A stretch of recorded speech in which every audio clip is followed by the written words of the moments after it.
Welcome to the second half of the tournament for the Tag Team Championships. You see now it says a #1 Contenders Tournament. The winners will face Tyson Kidd and Cesaro for the title at the end of this, the very end of this stream, this video, whatever you're watching it. So, we've got our teams here. I'll explain each team as we get to them. The first match will be Evolution, Batista and Ric Flair against Eric Rowan and Luke Harper of the Wyatt family. Once again, for those of you new, all of these teams were randomly selected, and the match types are random. This is an elimination tag match, not tornado tag. This is a normal tag match. I made the comment comment earlier. The only match we hadn't had yet was a regular elimination tag, and it looks like we're going to start off this half of the tournament with one.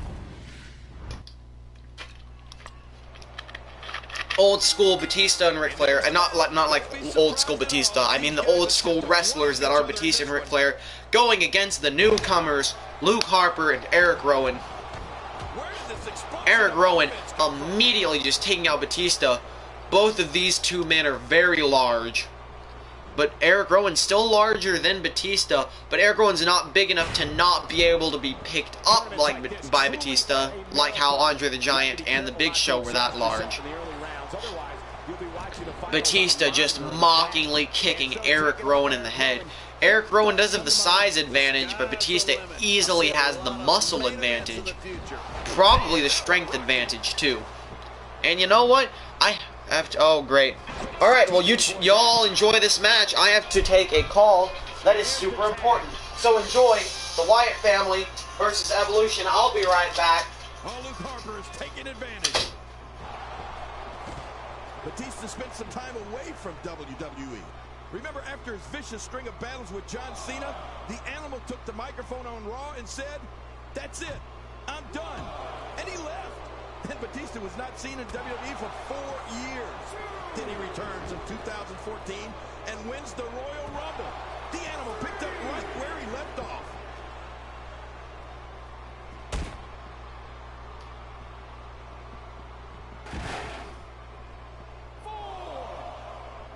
Every now and then, you'll see a competitor pick up a lucky win, but that's nearly impossible in a tournament format. Only the absolute cream of the crop go on to the finals. He's too good inside the ring to be out on the floor for long. I don't agree with you, King. Cole, what's he got in mind? Well, despite Batista being away from WWE action for 4 years, I don't think Batista's ability was ever in question. The Royal Rumble has been around for more than a quarter century. And sure, I haven't always enjoyed the way Batista's gone about his business. But you can't deny what him winning the Royal Rumble after such a hiatus says about him as an athlete. The switch here to Ric Flair. And he finally gets out of the ring. Wow, that overhand punch started down behind his feet and just kept coming. Oh, man, that came out of left field. And he fails to connect with anything that time. Man, that was some miss, all right. I can feel the breeze all the way over here.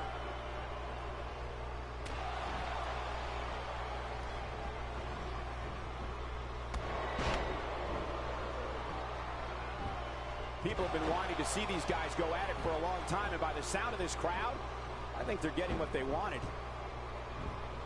One of Ric Flair's rivalries that got my attention was against Mr. McMahon all the way back in 2002. Rick shocked the world when he appeared on Raw and revealed he was a co-owner of WWE, which meant he and Mr. McMahon were partners. Oh. I don't think it was a surprise there was some friction, as we saw in their street fight at the 2002 Royal Rumble. Oh, out of nowhere! There's the switch.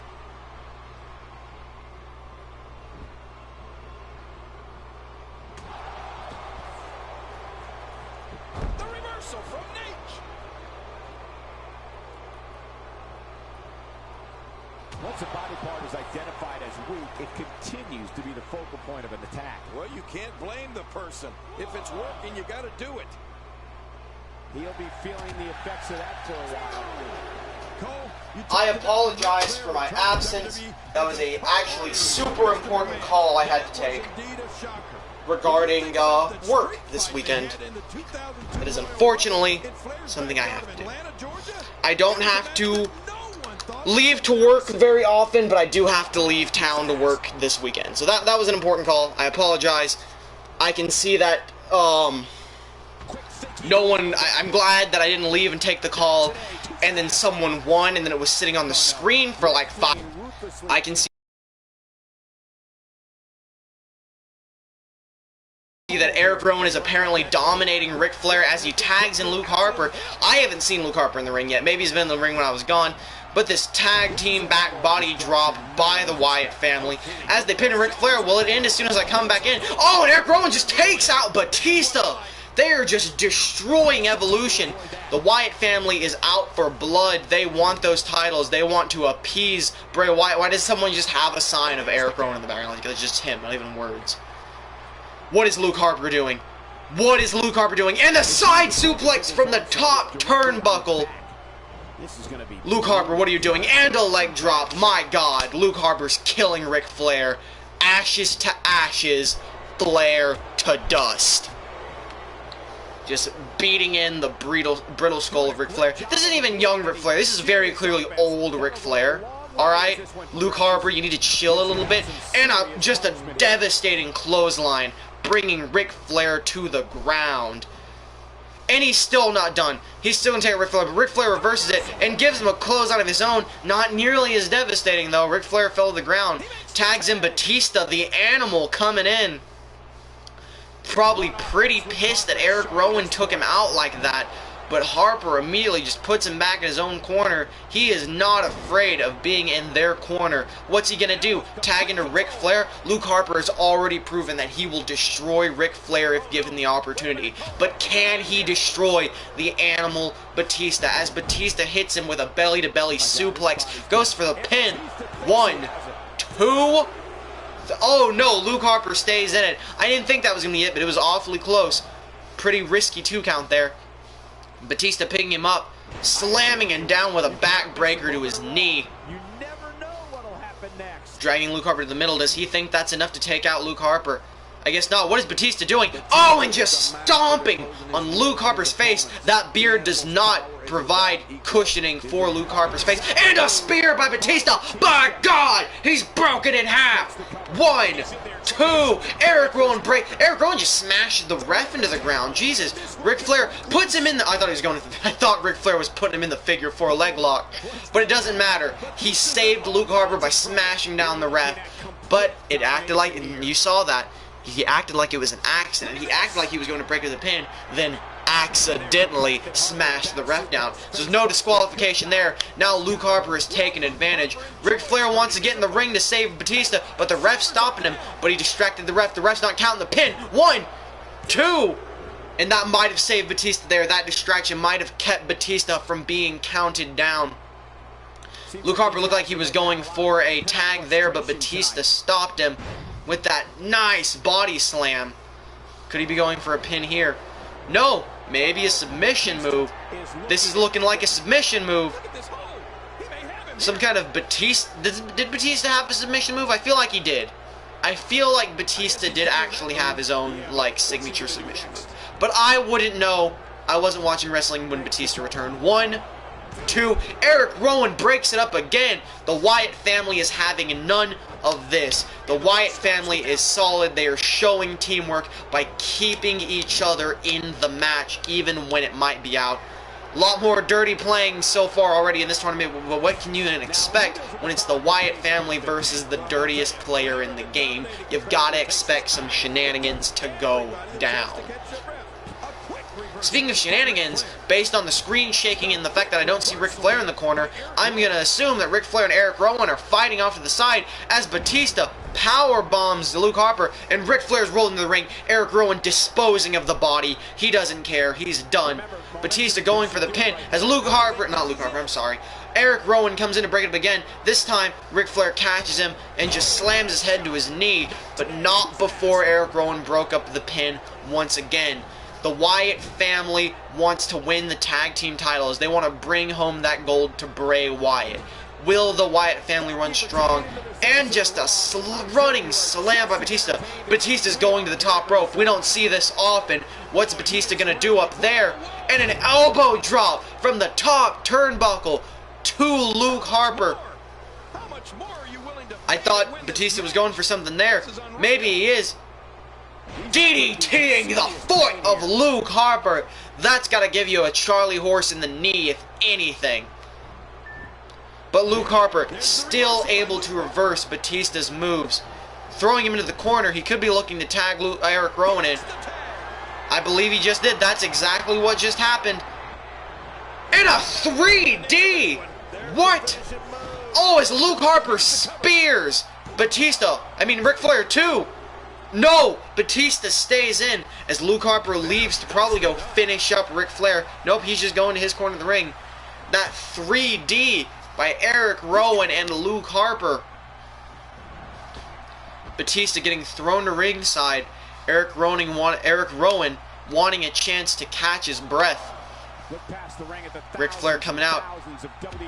He's trying to intimidate Eric Rowan, but Eric Rowan just does not care at all. He is taking out Batista. I don't know what happens if they win by countout. I would imagine if you win by DQ, you still get to move on in the tournament. So there's nothing against doing this, but I gotta say, it's pretty sneaky. Can't keep someone down, just keep them out for 10 seconds. Ric Flair, he doesn't want to have any of it, but he can't stop Eric Rowan. No matter how much he tries, Eric Rowan is ignoring him like a fly. But Ric Flair throwing him into the barricade. Ric Flair could be trying to keep him on the outside, playing dirty. Evolution could win by countout. Oh no, Ric Flair doesn't want that. Or does he? Ric Flair does! Ric Flair is winning by countout. 9! If he keeps him out for one more second, Evolution wins by countout. 10! Eliminating Eric Rowan was no small task. That's for sure. Oh, it's elimination! I completely forgot. I entirely forgot this was elimination. I thought that was it. I honestly thought that was it. It's Luke Harper versus everyone now. I completely forgot it was elimination. I thought that was it. I thought Evolution just won by countout. So now it's Luke Harper versus all of Evolution. Batista could try and get Luke Harper counted out as well. Evolution could be going for a full count-out win. Maybe not. Maybe Batista... Oh, into the stairs. What's the count at? That is 6? Is that a count of 6? Ric Flair's going over. This is it. This is how... 7. This is how Evolution wants to win it. Or is it? Is he going to put him back in the ring? So many great names entered into this tournament, but in the end, I think he was going to put him back in the ring. Ric Flair wants this to end with Luke Harper getting pinned. After the thing Luke Harper done, Luke Harper's having none of it. If Luke Harper's going to lose by elimination, by disqualification, I mean, of course, if you lose, you're eliminated. If he's going to lose by disqualification, he is going to take out the old man with him.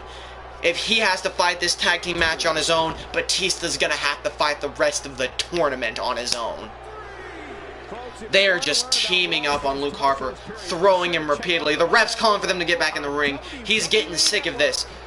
It's ridiculous that Evolution has to play by these dirty tactics to win the first match of this half of the tournament. To win their first match, they have to play dirty. But Luke Harper, he's still going strong. He's still fighting. But Batista grabs him, picking him up for just a body slam. Oh! Slammed into the ring. Countless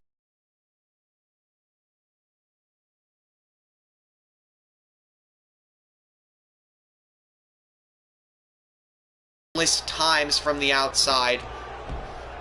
Ric Flair upholding his legacy as the dirtiest player in the game, eliminating Eric Rowan by holding him outside to the count of 10.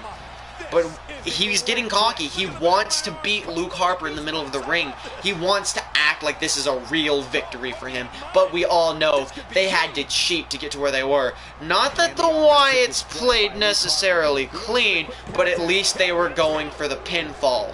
Ric Flair staying in, that legitimately surprises me. Luke Harper with the uppercut. Luke Harper has to manage to take down both members of Evolution, Ric Flair and Batista. Triple H not a member of Evolution. He's a member of DX. Randy Orton not part of Evolution. Evolution is all Batista and Ric Flair right now. They are the last remaining members. As Batista comes back in, Ric Flair realizes Eric Rowan wasn't weak enough for Ric Flair to take out, and he wants Batista to weaken Luke Harper even more. But Luke Harper is significantly stronger than they thought he was. Oh, is he going to stomp into the groin? And he just stomps the gut of Batista's getting exhausted. Batista's been in this for a while. This is a much longer match than I was expecting. These two teams are going all out on each other. I think Miz and Friend versus the Social Outcasts is after this, which is a little silly. But regardless, Luke Harper picking him up. Sidewalk slam to Batista. That could be it. That could signal the end of Evolution. But Ric Flair's there. Ric Flair could break up a pin, but he is really slow. Luke Harper waiting to kick Batista in the back, keeping him down. He's just playing. He's toying with Batista now. Even if the Wyatt family doesn't win, they want to inflict suffering on these two guys. They want to make them pay for what they did. Just throwing him down. Not even really going for wrestling moves anymore. Just tossing Batista like a rag doll. Going for the pin. 1, 2. Oh, but Batista kicks out. Ric Flair, he's tired. He's tired. He's old. He's slow. I don't think Ric Flair is in any position to break up any pins. This could be Luke Harper's time to win. As he goes for that spinning clothesline, maybe. And there it is. The spinning clothesline. That could be it. As he drags Batista to the middle of the ring, Ric Flair got down, maybe thinking Luke Harper's going to go after him. 1, 2, 3. No! Batista kicks out! Batista still kicked out. Ric Flair was not strong enough to break up the pin, but Batista is staying in this. Batista's not giving up yet, even after taking the spinning clothesline from Luke Harper. Luke Harper throws Batista into the corner. What's Luke Harper got planned here? Snake Eyes. That could be big trouble for Batista. Batista's got to be out of it by now. What is Luke Harper planning? Oh, and a slam down the legs. Batista's got to be weak. There's no way he could pull off a Batista bomb at this point. He's just not strong enough to pick Luke Harper up, much less pull off a Batista bomb with what little strength he has. And a German suplex to Batista from Luke Harper. Luke Harper is getting exhausted, but that's only to be expected. He doesn't have a partner to tag into. Eric Rowan was disqualified so long ago, and a chop to Batista's head.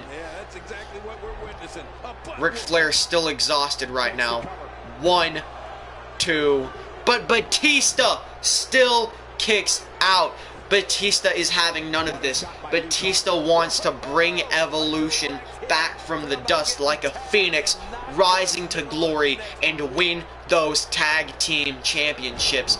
But Luke Harper wants to appease Bray Wyatt, appease Sister Abigail, appease the entire Wyatt family by standing strong and defeating the entirety of Evolution on his own if he has to, which he will have to if he plans on winning. And a double choke bomb from Batista. That might be it for Luke Harper. He's tagging in Ric Flair, getting cocky. Ric Flair wants to do this. Ric Flair wants to prove he's still relevant by pinning Luke Harper. But Harper kicks out. It took too long for Ric Flair to get there. Kicking Luke Harper in the back. Now something tells me if Harper were to hit that spinning clothesline on Ric Flair wouldn't be kicking out. But maybe that's just me. Ric Flair is trying to attack a weakened Luke Harper while he's down. He knows he can't take Luke Harper at even half of Luke Harper's strength. So he's going to have to take him when he's completely crippled. Throwing Luke Harper into the ring post inside. And then just kicking him while he's down in the corner repeatedly. Just working him in the corner, slamming him down. I think that's it for Luke Harper. I think Luke Harper is exhausted. I think there's nothing more to do. No! Luke Harper reverses. Luke Harper's fighting back. Sidewalk slam to Ric Flair. This could be it. This could be Luke Harper's chance to remove Ric Flair from this equation. Punching him repeatedly in the head. He's getting that comeback. He's coming to win. Picks him up. Could this be it? Could Luke Harper be going for the spinning clothesline? Kicks him in the gut. Spinning clothesline to Ric Flair. This could be it. This could be it for Ric Flair. But could Batista break it up? Batista's a lot faster than Ric Flair is. 1. No. Batista's exhausted from earlier. Ric Flair's eliminated. Ric Flair's eliminated. It's Batista against Luke Harper now. Ric Flair got cocky. They should have eliminated Luke Harper when they had the chance. But no, it's all down to Batista versus Luke Harper to decide who will move on to the next round of this tournament. This is the first match of the second half of the tournament, and it's already going this extreme. This has been such a long match that I took a work phone call during the match. But regardless, could this be it? And a spear by Batista, by God! That's it. Luke Harper fought hard, but that's got to be it. 1, 2, 3. Luke Harper fought hard, eliminated Ric Flair, fought entirety of Evolution on his own, but he just wasn't strong enough. And Luke Harper got taken down by Batista at the very end by a spear. Such a shame, such a shame, such a shame.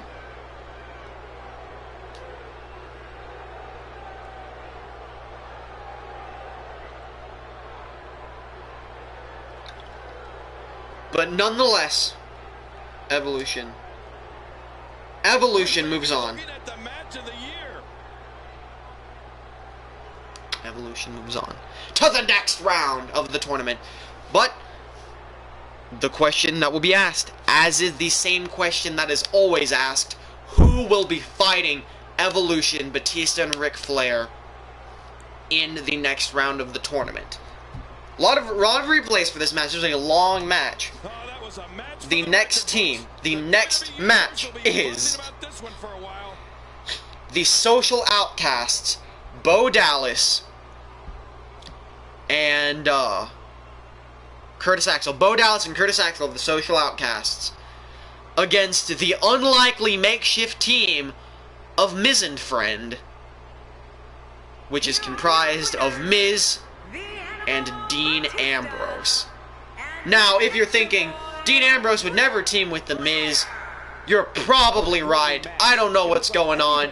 I guess they both really want those tag championships, and with the Shield being gone, Miz and Dean Ambrose putting their differences aside, maybe, hopefully, long enough to win those titles, they will have to put their differences aside if they want to defeat Evolution. They could probably bicker and still beat the Social Outcasts, Curtis Axel and Bo Dallas. But maybe not even that. Maybe they'll fight too much and turn on each other in the match. Who knows? But the next match is Social Outcasts, Bo Dallas and Curtis Axel versus Miz and Friend, The Miz and Dean Ambrose. What kind of match will it be? It will be an elimination tag match. What we just saw of the Wyatt family versus Evolution, we'll see the exact same match with Bo Dallas, Curtis Axel against The Miz and Dean Ambrose. Winner faces Evolution in the next round.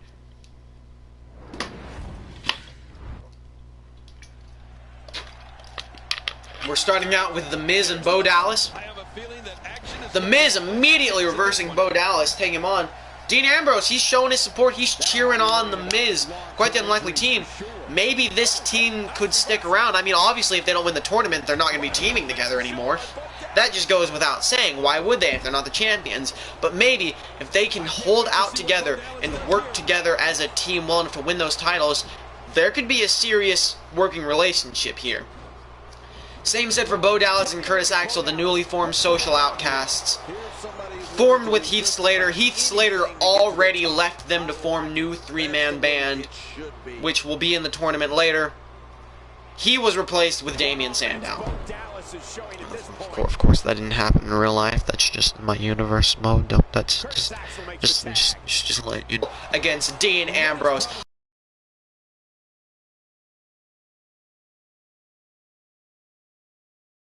I am still worked up from that Evolution versus Wyatt family match. I am sweating. It's hot in here. It's way hotter than it should be. There's a blizzard in the east. I live in Texas, so it's like, oh, sometimes it's 50 degrees. Oh, ha, ha. I hate living in Texas. It's hot all the time. Curtis Axel slamming Dean Ambrose to the outside. Could we see some shenanigans by the Social Outcasts as Bo Dallas watches? Maybe they watch the last match. Maybe they'll try and pull the same shenanigans that Ric Flair pulled and keep Dean Ambrose on the outside. If they do it early and pull it off, then it's two fresh men against The Miz. That could guarantee them a win. It guaranteed Batista and Ric Flair the win, even though they came close a few times. But Dean Ambrose having none of it, just beating down on Curtis Axel. Curtis Axel recently eliminated from the real life 2016 Royal Rumble as Bo Dallas sucker punches Dean Ambrose from the side. That doesn't slow Dean Ambrose down. He still grabs Curtis Axel. What's he gonna do? As he does a leg sweep to Curtis Axel, he just ignored the punch by Bo Dallas. He'll get his hands on Bo Dallas later.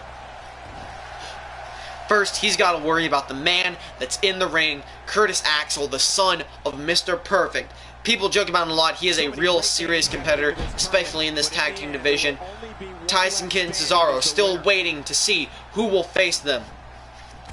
The real question is, as we see a nice clothesline by Curtis Axel, can Curtis Axel and Bo Dallas work together enough to not only beat Dean Ambrose and Miz, like Dean Ambrose alone, that could be a challenge, but then to face Evolution.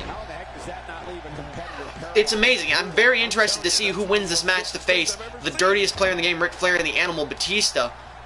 Because right now, this is deciding who goes on the next round. You have to win this match, and then you have to beat Evolution, which, as we've seen, is going to be very difficult. Dean Ambrose goes and tags in The Miz. This is a very back-and-forth match, very even. I wouldn't say it's as extreme as the last match, but it's definitely been a balanced matchup. No one side taking it either way. Bo Dallas currently taking on The Miz as Dean Ambrose, the good sport he is, cheering him on. That was a crappy bootleg Curtis Axel sign in the background. Oh, and The Miz just knees Bo Dallas in the head. Dean Ambrose getting pumped up. He wants The Miz to do well. He may not like The Miz, but The Miz is his tag team partner. Dean Ambrose knows something about solidarity with his time in the Shield, and if they can win the titles, then they have a future in the tag team division. Curtis Axel doing the belly-to-belly to Miz, though, however, could put a stop to that momentum right now. Curtis Axel, oh, but reversed by The Miz. I wasn't sure what Curtis Axel was going there for a second. Maybe going to slam the knee into the mat as The Miz performs a neck breaker on Curtis Axel. Tagging Dean Ambrose. The Miz and Dean Ambrose, we're seeing a lot of tags in this match. Each man wants to stay fresh. They're using their tag team partner to the fullest of their abilities. This isn't like the last match where it was two powerhouses going at it with some backup. This is two teams working together, functioning as a well-oiled machine, tagging in when they need to make sure neither team gets too exhausted, neither member is too tired. Dean Ambrose kicking out at 1. Not enough damage has been done, which is expected when everyone stays fresh. This could be just as long of a match as the last one. What is... Oh, I thought Curtis Axel was going to start slamming his face in, but Dean Ambrose managed to escape from whatever Curtis Axel was planning. But Curtis Axel body slamming Dean Ambrose into the ground. Was that a Bo Dallas sign in the back? Curtis Axel taking Bo Dallas, the skull-crushing manner for The Miz. Miz not in the ring now. It's Bo Dallas against Dean Ambrose. Dean Ambrose punching him headbutt, getting revenge for that sucker punch to the kidney from Bo Dallas earlier. As Bo Dallas goes for the Bulldog, thought he was going for the Bodog for a second there, but it seems like he wasn't. 1, 2... Oh my god! I thought that Bulldog actually took him out. Dean Ambrose barely managed to kick out before the 3 count as a stunner of some sort from Bo Dallas. Bo Dallas really working over Dean Ambrose. I feel like Bo Dallas is a bit fresher than Dean Ambrose. Now is the time where Dean Ambrose should tag in The Miz, but he has to get up and get to The Miz first. Bo Dallas is going to try and not let that happen, which is smart for Bo Dallas. Bo Dallas going for the pin once again. 1, 2. Dean Ambrose still kicks out. The threat does not seem big enough that Miz feels like he needs to come in. But maybe Miz doesn't want to come in. Maybe he's having second thoughts about teaming with the unstable Dean Ambrose. Maybe he's afraid Dean Ambrose will turn on him and he won't pick up the win. I mean, he won't break up the pin. If Dean Ambrose can pick up the win and kick out by himself, that's great. That's a winning tag partner. No, The Miz is going to come in and break up the pin. He knows it. He's decided he wants that title regardless of who The Miz has to team with. Maybe he just wants to get revenge on the social outcast at this point. As Curtis Axel sweeps the leg by The Miz, obviously furious that he broke up. Oh, Bo Dallas calling for the running Bodog. Could he be going for it right now? Oh my, look at this. What is Bo Dallas doing? A double arm DDT. That was Dirty Deeds. He stole Dean Ambrose's finisher. 1, 2, but The Miz breaks it up. As I was saying, The Miz probably wants revenge, wants to take his aggression out on Social Outcast because Damien Sandow quit being Damien Mizdow and joined Social Outcast universe. And so that's where we're at here. Dean Ambrose reversing Bo Dallas. Bo Dallas got cocky. He hit Dean Ambrose with his own finisher, which is just amazing. It's astounding. I'm sure that's got to just piss Dean Ambrose off. So Dean Ambrose appears to be going for a power bomb, and he does, hits him hard, and then tags out to The Miz. Dean Ambrose needs that break. Miz is a very fresh man. He's got some anger in him as he goes for the pin. 1, 2. Oh, that wasn't enough. That powerbomb was not enough to keep Bo Dallas down. Curtis Axel, The Miz just going insane. Just decimating. I think he wants to go to that top turnbuckle. That's what he's doing. What could The Miz be planning up here? And he jumps in a drop kick to the back of Bo Dallas from the top turnbuckle. But that took out The Miz too, but not as hard as it took out Bo Dallas. The Miz punches him from behind, grabbing him. What's The Miz planning here? As he pushes down, The Miz! Oh, once again, just like Ric Flair in the last match, I thought The Miz was going for the figure 4. 1, 2. That was not enough to keep Bo Dallas down. If Miz and Dean Ambrose win this match, we could be seeing figure 4 versus figure 4 as The Miz, quote-unquote, inherited the figure 4 from Ric Flair. I don't know how Ric Flair feels about that. Probably not too good. 1, 2. No, The Miz kicking out right after the 2 count, not staying down for the 3, as Bo Dallas, once again, kind of a forward stunner onto The Miz. Tagging in Curtis Axel. They are staying fresh. Curtis Axel, the fresh man, but The Miz has got to be miffed at Curtis Axel. He's got to be pissed, frustrated, enraged, other adjectives for annoyed. As he hits the, what the fuck was that called? That's the reality check, isn't it? I might be wrong. I'm pretty sure that's a reality check. I'm gonna call it the reality check. If I'm wrong, please correct me. 1, 2, but no. He was mad that Curtis Axel swept his foot on the outside, so he hit him with the reality check, and now knees Curtis Axel in the head. He's calling for it. He's calling for the skull-crushing finale on Curtis Axel. He is not hesitating to take down Curtis Axel after the sweep from behind, and the skull-crushing finale to Curtis Axel. He's going for the pin, but will Dean Ambrose be able to break it up? 1, 2. Oh, Bo Dallas broke. Of course, Dean Ambrose wouldn't be breaking it up. I got confused.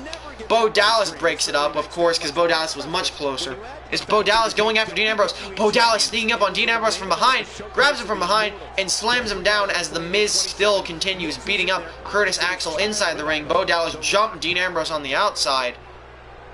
As Dean Ambrose gets into the ring, but the ref stops him. The Miz hanging Curtis Axel up in the tree of woe and kicking him in the chest. I think Bo Dallas had some nasty plans for The Miz trying to get into the ring, but the ref was on point, ready to stop him. What could The Miz be planning for Curtis Axel now? Dragging him. Could be going for a pin here. 1. No pin. He's going for the dirty pin, but Bo Dallas broke it up. Miz was ready to fight dirty just like Ric Flair. Dean Ambrose could be plotting something against Bo Dallas now. No, Bo Dallas still trying to jump Dean Ambrose from behind, but Curtis Axel DDTing The Miz into the ground. We seeing it here? 1, 2. Oh no, The Miz barely kicks out just before the 3 count. Last millisecond, a drop kick to the back of The Miz. Curtis Axel starting to come back, but he's still exhausted. He took 2 big moves from The Miz, so now Bo Dallas is in. Bo Dallas has been wanting to do some action ever since Curtis Axel got hit with that skull-crushing finale, and now the backbreaker to the knee by Bo Dallas. Could he be setting up for a Bo Dallas? Oh, Bo Dallas going to the second rope. What is Bo Dallas planning here? And a jumping senton from the second rope. That's got to hurt The Miz. The Miz might be in trouble. Dean Ambrose. Oh, Bo Dallas smart. Going not as far away from the ropes as possible, but as far away from Dean Ambrose. And the dirty pin. 1, 2 as The Miz takes out Dean Ambrose. Oh, but The Miz still kicks out of the dirty pin. Bo Dallas trying to take a page from The Miz's books, and it almost works out. The Miz pushing Bo Dallas down and then working that knee, maybe wanting to set up a figure 4 of his own. 1, 2, but Bo Dallas still kicks out. Bo Dallas working hard. Bo Dallas, the new member of the social the new leader of the social outcast after Heath Slater left. Oh! And the Miz, taunting Bo Dallas and busting him open. Bo Dallas is now bleeding after the kicks to the head from the Miz, and now the Miz tags in Dean Ambrose, as Dean Ambrose, I'm sure, wants revenge on Bo Dallas after all those jumps from behind. Dean Ambrose does in fact have crazy eyes, as the sign says from below, and the old school dirty deeds to Bo Dallas. But Bo Dallas reverses, kicking him in the head. He wants none of it, but it doesn't matter. Dean Ambrose picks him up, and a power bomb to Bo Dallas. A power bomb that bridges into the pin, as Miz immediately goes to stop Curtis Axel, but Bo Dallas kicks out. Miz still beating up Curtis Axel right now. Dean Ambrose jumping Bo Dallas from behind. Bo Dallas fighting back with some nasty punches. Dean Ambrose reversing it, and it's just back and forth between Dean Ambrose and Bo Dallas. With a running bulldog from Dean Ambrose, Curtis Axel eventually took out the Miz to the outside, but the Miz just sweeps the leg on Curtis Axel, doing the same that Curtis Axel did to him earlier. It is all about revenge in this match right here. It is about, at this point, the winner moves on to fight Evolution in the next round. I don't even think these teams care about that right now. I think it's all about hurting each other and all about revenge for what's been done. Dean Ambrose kicking Bo Dallas hard in the chest repeatedly as he picks up the Miz, wanting to get into the ring to help out Dean Ambrose. And another running bulldog by Dean Ambrose, but the ref not letting the Miz into the ring. Dean Ambrose doesn't look like he needs help right now, as Dean Ambrose goes for the pin, and Miz goes to stop Curtis Axel, but Bo Dallas still kicks out, and the Miz still stops him. The Miz is on point, running out to stop Curtis Axel before Curtis Axel even reacts to the fact that Bo Dallas is being pinned. Dean Ambrose calling for dirty deeds. This could be it for Bo Dallas if the Miz keeps Curtis Axel on the outside. Here it is. Dirty deeds to Bo Dallas, who used the move earlier on Dean Ambrose. Curtis Axel is down and out on the outside. 1, 2, 3, and Bo Dallas is eliminated after the Miz takes out Curtis Axel on the outside. Things are not looking good for Curtis Axel. But he does manage. No! He goes for a suplex to Dean Ambrose, but Dean Ambrose reverse. Things are looking very bad for Curtis Axel and the social outcasts as a whole. Dean Ambrose just really taking to him. The team of Dean Ambrose and The Miz surprisingly working out fantastically. They have been working as great tag team partners. The Miz always on the other teammate when Dean Ambrose goes for a pin. They've been backing each other up. Miz going for the pin now. 1, 2... Oh, almost a 3 count, but Curtis Axel still kicks out. He wants to hang in. This is the man who survived in the Royal Rumble for a year straight. This man knows a little something about determination and resiliency. As he puts the Miz up on the top rope, could be going for a superplex, but as you can see by that stumble, Curtis Axel is a little bit out of it. He is exhausted, and he's going to have to go through both the Miz and Dean Ambrose on his own. But he's still going for the superplex, and he hits the superplex on the Miz. That could be it for the Miz. The Miz could be in serious trouble here. But no, he goes ahead and picks up the Miz. The Miz reverses. Curtis Axel shouldn't have tried to pick him up, because now he might be in trouble. As the Miz, gets reversed by Curtis Axel right there at the very end. Curtis Axel goes for the kick, but the Miz dodges that, as Curtis Axel just a hard right-hand punch to the Miz, as Curtis Axel hits him with a nasty neck breaker. I don't know what could be going on here. The Miz could be in serious trouble. Curtis Axel going with the snapmare, and finishing off the snapmare right there with that spinning move. Nasty neck breaker. Thought Curtis Axel would be going up on the ropes. Going for the pin. 1, 2. No! The Miz kicks out. Still, the Miz is in this. But Curtis Axel is not letting up for a second, immediately driving his elbow into the head of the Miz. He knows that he needs to keep the Miz down. He's calling for his finisher. I don't know what Curtis Axel's finisher is, It's that just a neck breaker. Oh, but slamming him down.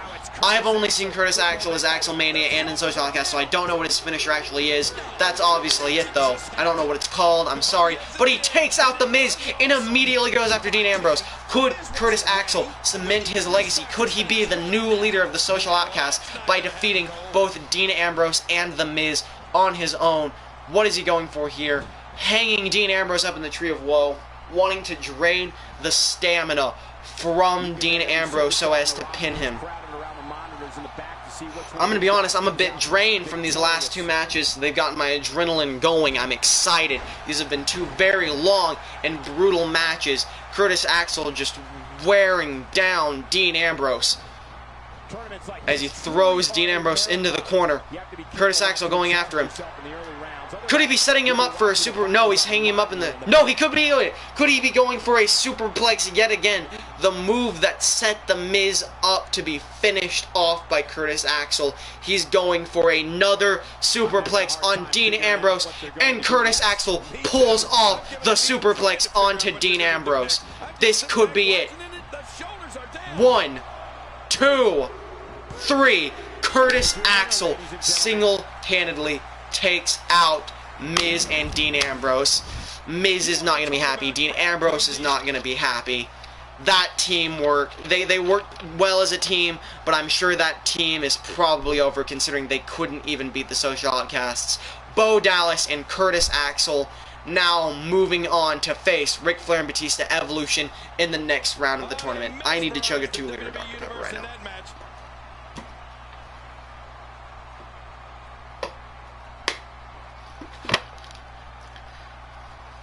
Gonna take a break, calm down some of my adrenaline, get a bit exhausted, give my throat a break as we watch some replays.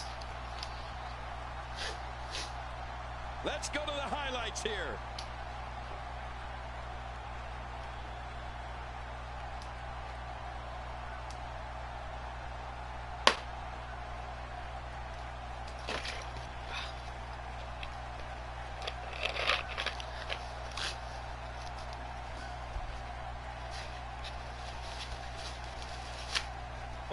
Some unbelievable highlights. Watch this.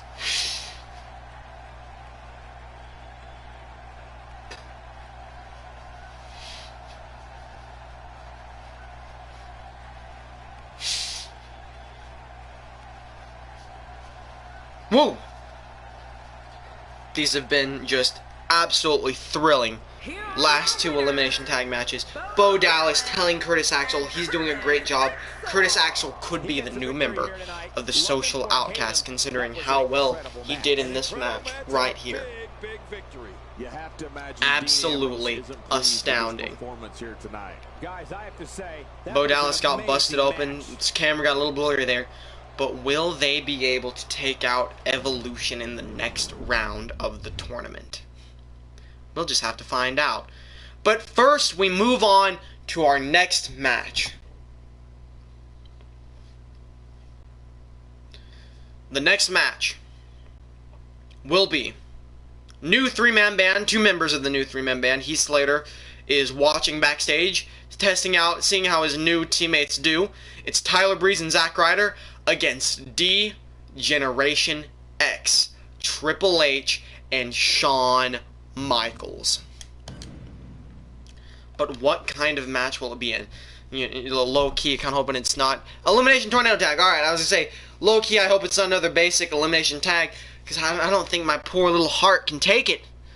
I don't think I have enough adrenaline in my body to keep going for another Elimination Tag match. Those were just two extreme matches. I thought this half of the tournament wouldn't be as exciting as the other, but it's certainly holding up. I think they're very even, especially now we've got D-Generation X, Zack Ryder taking on Shawn Michaels, Triple H taking out Tyler Breeze. Shawn Michaels now countering. I mean, no offense to Tyler Breeze and Zack Ryder, they're hard workers, they're decent wrestlers. Tyler Breeze is a great wrestler. But D-Generation X, I would not be surprised if they just ran. This is a newly formed tag team facing a legacy of DX, one of the greatest tag teams of all time. and it looks like they are being absolutely destroyed, as is probably expected. Now remember, this is an elimination tornado tag, meaning it is not first fall. This is another elimination match, however, it is everyone out at once. Triple H, Zack Ryder starting to get a bit of a comeback against Shawn Michaels, but Shawn Michaels just immediately turns on him. I don't think Tyler Breeze has had any offense whatsoever since being attacked by Triple H. And Triple H is just taking the outside. Nobody throws Triple H into the stairs with a quick reversal, and he's grabbing the stairs. Aside from the kendo stick from Mick Foley, this could be the first time we see weapons. I don't think this is no DQ. He's throwing the stairs in the ring. I'm pretty sure this is... I don't know, honestly. I know this is in Extreme Rules, but I don't know if there's disqualifications in this elimination match. Maybe there isn't. Maybe Tyler... I'm going to say there is a disqualification because the ref just threw the stairs out. So I'm going to assume that was used as a distraction, but Triple H takes out Tyler Breeze as he tries to get to the top turnbuckle. Shawn Michaels dominating it. Oh, and Triple H going for a superplex and delivering a superplex to Tyler Breeze as Shawn Michaels delivers a pile driver to Zack Ryder. 1, 2. Tyler Breeze kicks out of the superplex. The ref's not looking. Ref, do your job. The ref does not see the pin from Shawn Michaels onto Zack Ryder. He's paying attention to Triple H and Tyler Breeze. Shawn Michaels, he'll have to weaken Zack Ryder even more now since the ref wasn't paying attention. This ref, he has not been doing his job during this tournament. He's going to get a stern talking to when this tournament is over. But we are in the middle of a tag team championship tournament. I do not have time to scold the ref right now. We'll have to deal with this later. But Zack Ryder going for the DDT, but is reversed into a pin by Shawn Michaels that the ref counts. New three-man band as Tyler Breeze DDT's Triple H. It's looking like new three-man band was making a comeback. I'm going to call him NEM for short now because the 3 is like an E in new three-man band. Another pile driver to Zack Ryder from Shawn Michaels. Tyler Breeze definitely making a comeback. Oh, what's Shawn Michaels doing? Could he be going for that huge elbow drop from the top turnbuckle? And he is, and it connects on Zack Ryder. That could very well be it for Zack Ryder as Triple H hits Tyler Breeze, distracting him. But no, Zack Ryder still kicks out. Zack Ryder and Tyler Breeze. Oh, and a nasty powerbomb from Triple H. That could be it for Tyler Breeze as they get destroyed. I think Shawn Michaels throwing Zack Ryder might have broken up that pin by accident.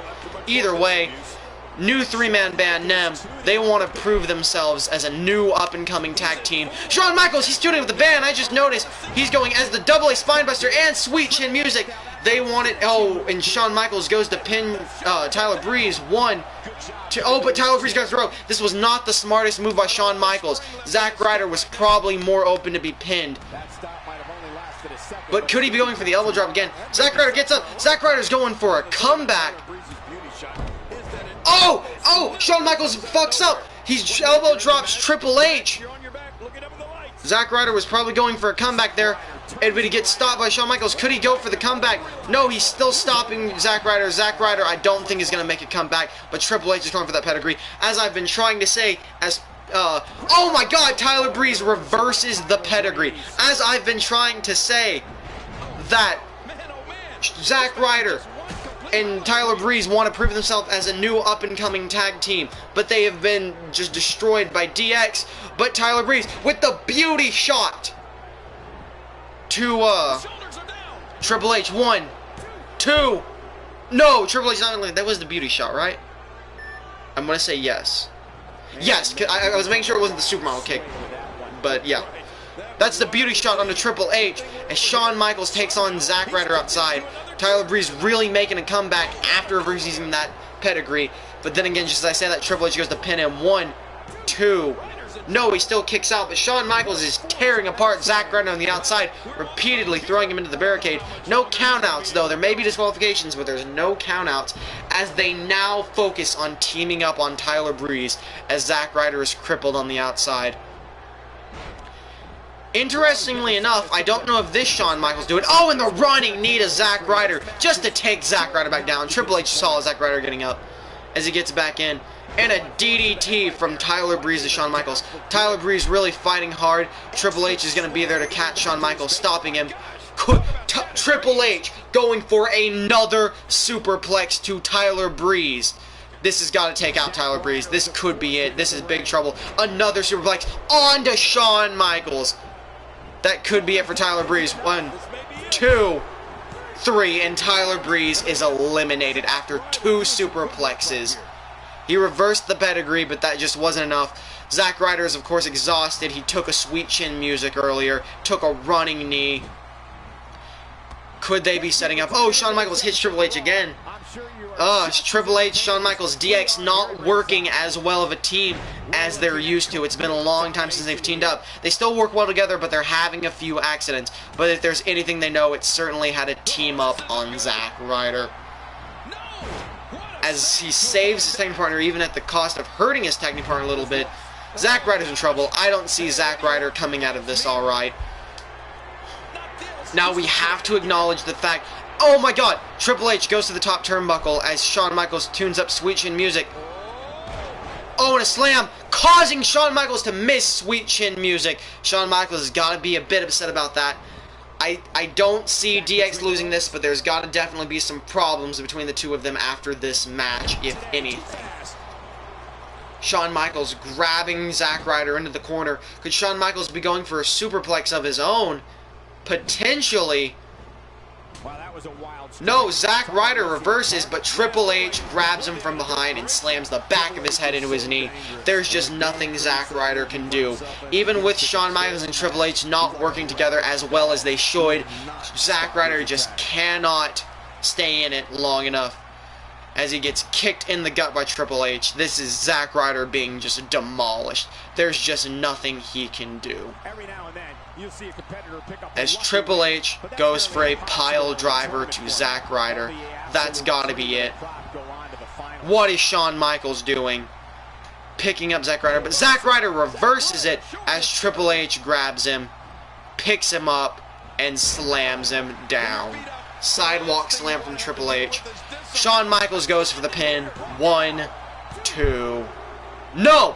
Zack Ryder still kicks out. Even if he can't win, he wants to put on a good showing as new 3-man band's first match. But it's not looking good for Zack Ryder at all. As Triple H just slams his head back down again. Just stay down, Zack Ryder. You don't need to get injured. It's not worth it. But Zack Ryder still barely kicks out. The crowd's going wild at the show of just determination by Zack Ryder, but it's not enough as Triple H locks in, hits the pedigree, busts open Zack Ryder, and Shawn Michaels taunts before picking Zack Ryder up.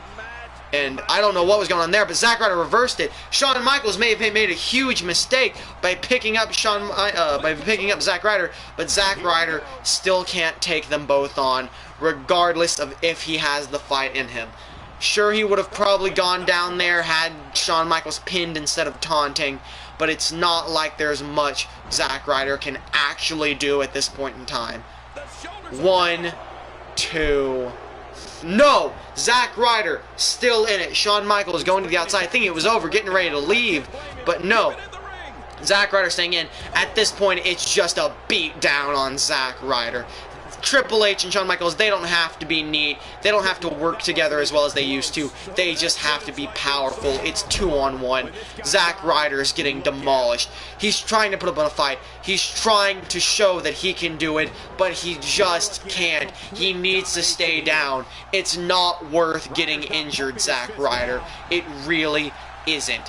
You're just gonna get wounded and be out, and then the new 3-man band is gonna be done for good before it even starts in a DDT to Zack Ryder. And it's still not over. Triple H just won't let it end.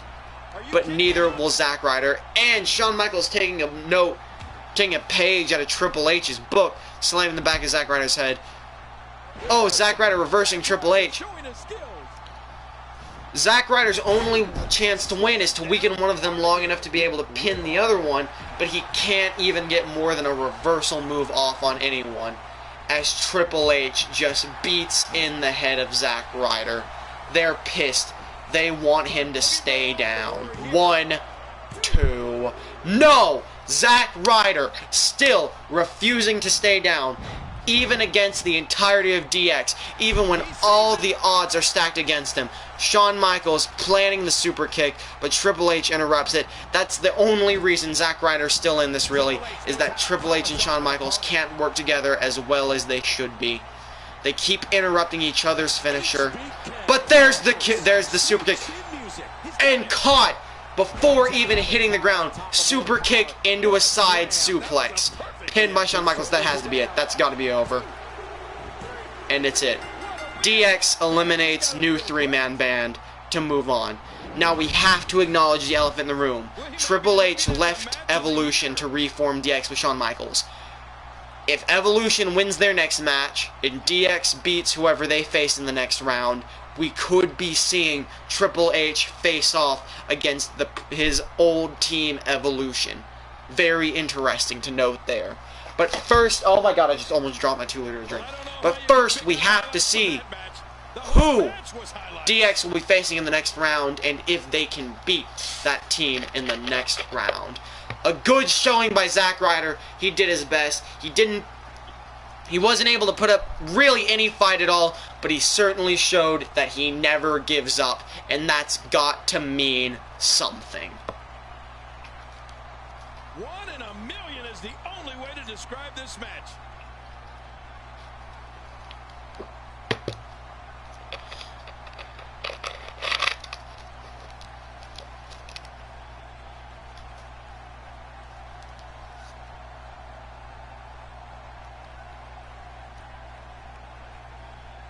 Let's take a look at some of the big highlights.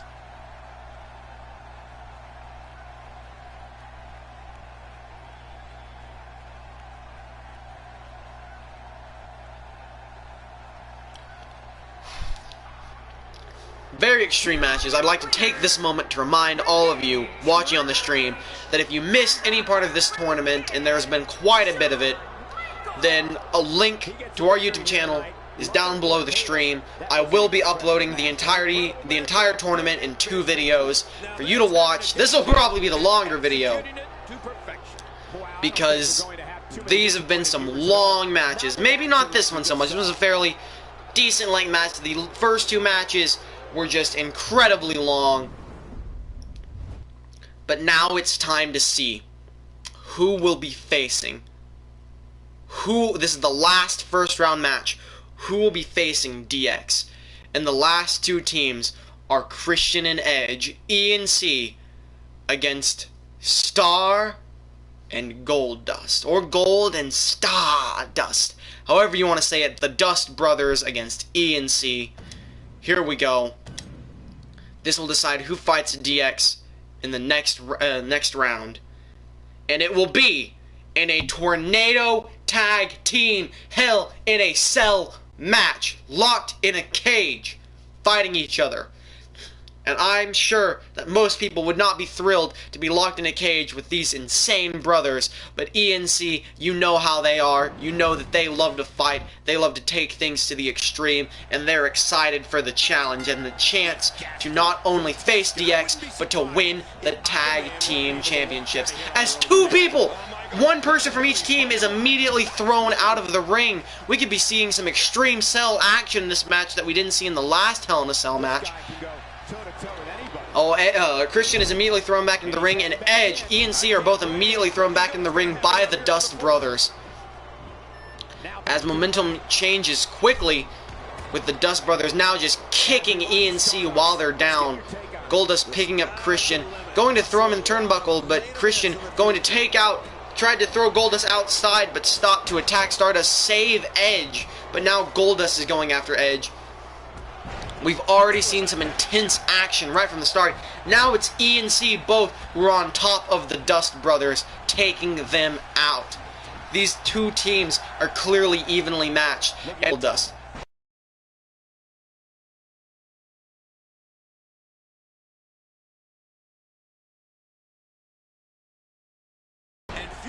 The snapmare by Christian and a sick elbow to the head. ENC have both been doing some serious damage to the Dust Brothers. This could be a a flapjack by Edge. I was about to say this could be a very one-sided battle, but Stardust reverses Christian. He's been doing serious damage. Now, Oh, but Edge reverses and slams down Stardust. And a pin. This is not elimination. This is first fall to a win. Everyone may be out at once, but the first team to score a pinfall are the winners. The last time we saw in a Hell match, it was the Canadian Destroyers against the League of Nations. Both teams have been eliminated from this tournament, of course.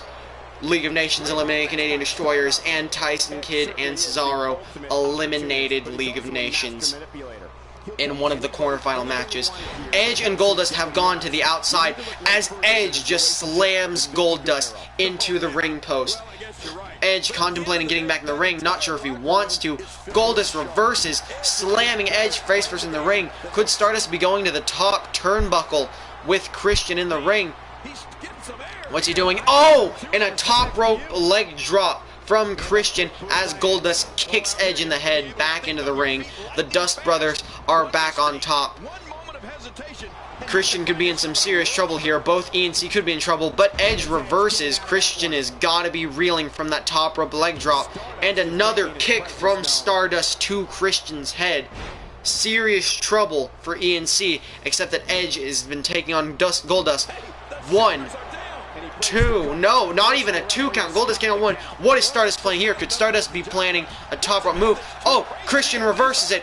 Christian jumps, and a spinning elbow to Stardust. That might be it for Stardust. 1, 2, no, nothing. Now remember, it doesn't matter how weak one teammate gets. If the other teammate can score a pinfall before a pin, an electric chair drop by Edge.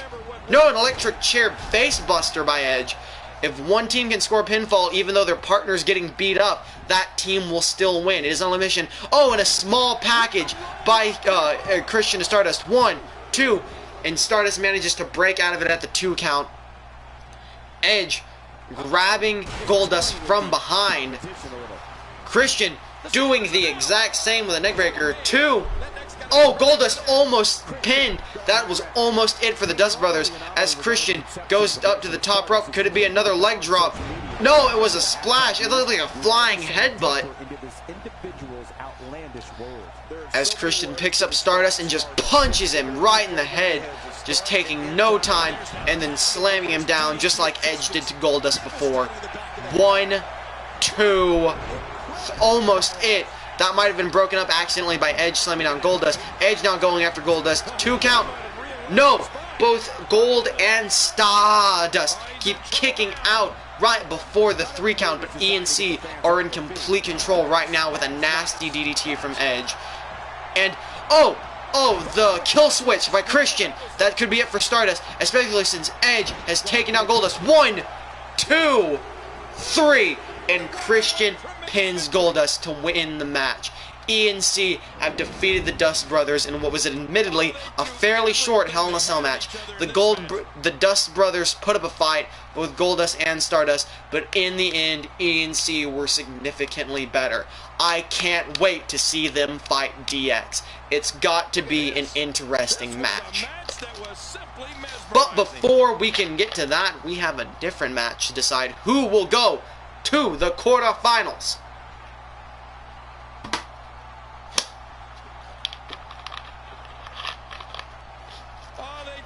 And that match is, of course, the dirtiest player in the game, Ric Flair and the Animal Batista Evolution against the Social Outcasts, the Underdogs, Bo Dallas and Curtis Axel. And as we saw earlier, Ric Flair, well, really all of them, all 4 people in this upcoming match are not afraid to play dirty. Both Bo Dallas and Curtis Axel jumping their opponents from behind to do extra damage. Ric Flair beating up people on the outside to get them counted out so that they can move on. Because if you win by countout, you still win. You still move on the tournament. And since this tournament is for the titles, I'm just gonna say it, I would love to make the final match an Extreme Rules match, but if it is not up to me, then if the last match ends in a disqualification, I will still give the winners of the match, even if it was by disqualification, the titles. Because even though it says that Cesaro and Kidd have the titles, they're just in the semifinal. They're just in the semifinals. So Batista and Ric Flair, Evolution, against Bo Dallas and Curtis Axel of the Social Outcasts, fighting to decide who will be in the quarterfinals match. But where will they fight? Will they fight in a cage? Will they fight all at once? An elimination tag match! As we've seen from the previous two, these matches, these elimination tag matches, get intense. They get insane. Both of these teams won elimination tag matches to get to this point. Both by fairly dirty means. Curtis Axel overcoming the odds and eliminating both members of the other team. We're starting out with the Animal Batista and the real, true Bo-Leaver Bo Dallas. As you can see in the background, that sign. Batista immediately hanging Bo Dallas up to put in the tree roll, but Bo Dallas reverses, goes to the top rope, and reversing the body splash of Bo Dallas. But then Bo Dallas slams down Batista. So many reversals, back and forth, beginning to end in another reversal by Batista. I need to take a drink, but everyone's reversing everything. Tagging to Ric Flair. Ric Flair wants a shot at Bo Dallas. Definitely looking good so far. Hasn't taken too much punishment up to this point. Had a throat problem there. Ric Flair kicking Bo Dallas in the head. I think Bo Dallas was going to tag in Curtis Axel there for a moment, but Ric Flair stopped them. As we saw in the last match, Bo Dallas and Curtis Axel work great as a team. They tag in frequently. They keep each other fresh, as we can see here. Batista and Ric Flair must have learned that by watching the last match. They know that they need to keep themselves fresh too. If they let one person get tired like Batista, like in their last match, then it's going to be over for them. Because regardless of how strong Batista is, it's unlikely that he can take out both Bo Dallas and Curtis Axel at full strength. Curtis Axel missed that drop kick a minute ago, but immediately make up for it with a running, spinning neck breaker, stomping Ric Flair. And as I thought he was going to go tag in Bo Dallas right there, like I said, they like to tag frequently, keep each other fresh.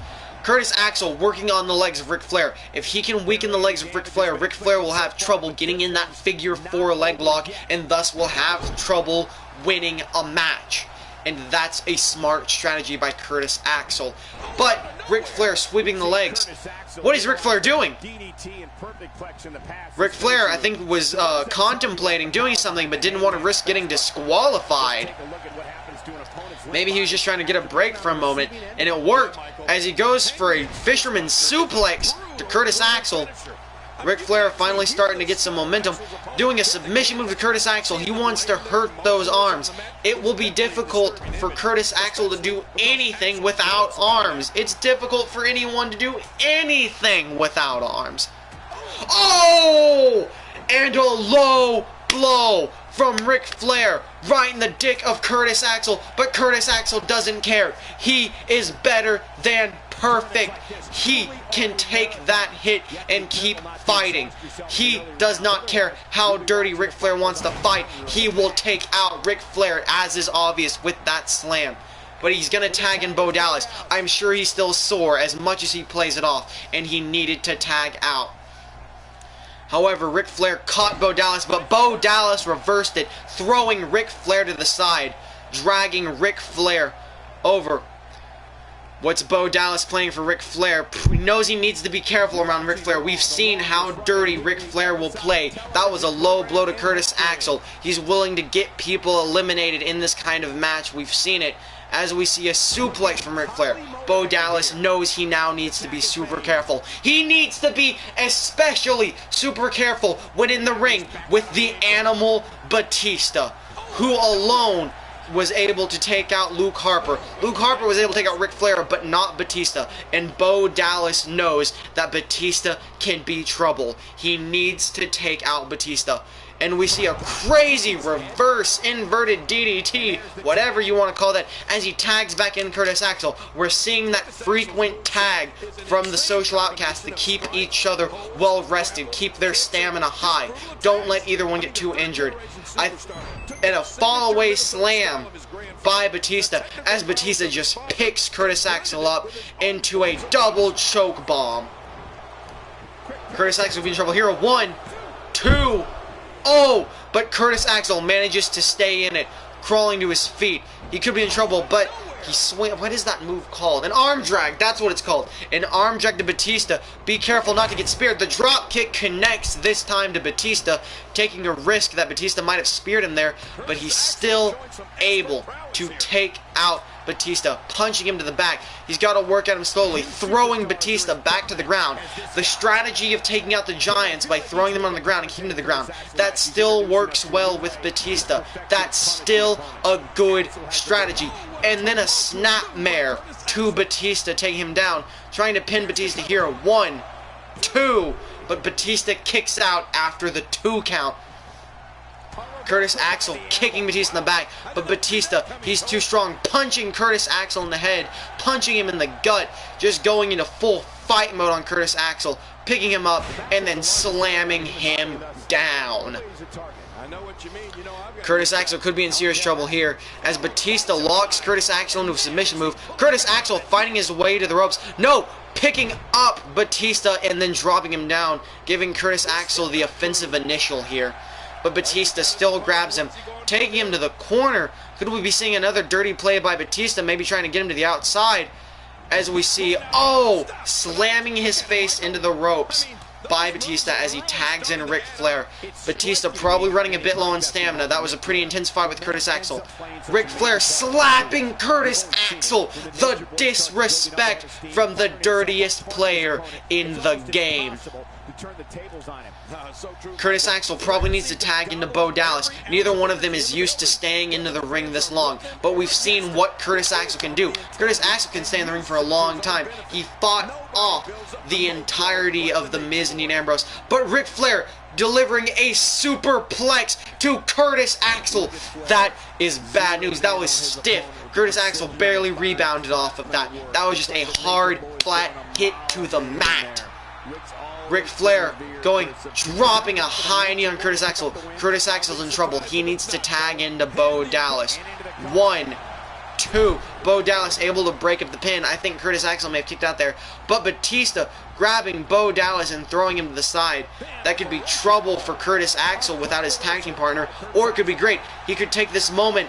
No, but Ric Flair pushes him down and then works the knee. If Ric Flair works the legs of Curtis Axel, it makes the figure 4 all the more likely. Speak of the figure 4, Ric Flair's locked it in. He's locked in the figure 4 on Curtis Axel. Curtis Axel doesn't seem weak enough for the Curtis Axel to give in yet, but he might be able to pin it. 1, 2, no. Curtis Axel is not even staying down for the 3 count. As he hits Ric Flair, I don't know what's going on outside the ring. I feel like there's a fight going on. Maybe we're about to see. Batista is beating up Bo Dallas on the outside while Ric Flair goes to the second turnbuckle. And Bo Dallas goes into there. And the punch from the second rope to Curtis Axel, stomping him. Bo Dallas and Curtis Axel are both in serious trouble here as Bo Dallas gets back into the ring. He's clearly out of it, a bit dazed after going into the ring post. But Curtis Axel able to take out Ric Flair, tagging in Bo Dallas. Now, he didn't see that Bo Dallas just went into the ring post, so he isn't aware that Bo Dallas is tired. Ric Flair was going for a pin there with a fisherman fucking neck breaker or something by Bo Dallas. 1, 2. Almost taking out Ric Flair just off that spinning neck breaker. Curtis Axel doesn't know that Bo Dallas just got hit into the ring post, but maybe that doesn't matter. Maybe Bo Dallas will still be taking him out. Bo Dallas wanting to pay back what Ric Flair did to Curtis Axel, looking for some kind of superplex of his own. That could be exactly what he's going for here. And here it is, the superplex to Ric Flair from Bo Dallas, getting revenge for his teammate. But Ric Flair reverses, sweeping the legs of Bo Dallas and going for the pin. 1, 2, but Bo Dallas kicks out. Bo Dallas, despite being thrown into the ring post, has not had enough damage to him to be taken out. That'll look like Ric Flair raking the eyes of Bo Dallas before sweeping the legs. Could he be tagging in? He's tagging in Batista. Batista and Bo Dallas both back in the ring again. Bo Dallas probably not looking forward to being back in the ring with Batista. He was probably hoping to take out Ric Flair before Batista could take him out. But an amazing reversal into a DDT by Bo Dallas onto Batista. What's Bo Dallas slamming him down? Could he take out Batista right here? 1, 2. No, Batista still kicks out. Bo Dallas is going to have to do quite a bit more if he wants to take out the animal Batista. He's wrenching that neck. If he can weaken the neck, hurt the neck of Batista, then that running Bodog or that neck breaker by Curtis Axel could do so much damage. Speaking of Bodog by Bo Dallas, we could be seeing here. No, we see a double arm DDT. Once again, stealing Dean Ambrose's finisher just to be cocky. 1, 2, 3. No! Curtis Axel managed to stop Ric Flair, but Batista still kicked out of the double arm DDT. But Bo Dallas isn't giving up, still slamming down Batista. Bo Dallas knows that now he has a chance, especially with Curtis Axel taking on Ric Flair outside.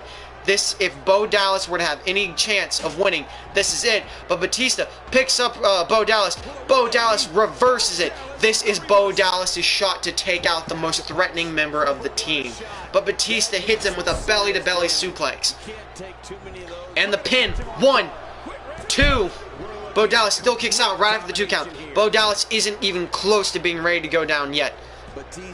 But Batista punches him. Batista going into fight mode, but he took too much of a break. He's exhausted. Bo Dallas with that spinning neck breaker yet again. Gonna tag in Curtis Axel. Keep things fresh. Keep Batista exhausted while they keep tagging out. A smart maneuver indeed. So long as they can keep Batista from tagging in Ric Flair, Batista can't get his stamina back. As Curtis Axel calls for his finisher, if Batista gets hit by this, it could be all over for Batista. And he does. He gets hit by Curtis Axel's neck breaker. I would love for someone to tell me what the name of that move is. 1, 2. No, Ric Flair manages to break it up at the last second. Bo Dallas was not fast enough, but Curtis Axel is immediately on Batista, slamming him down. Batista's taken 2 finishers.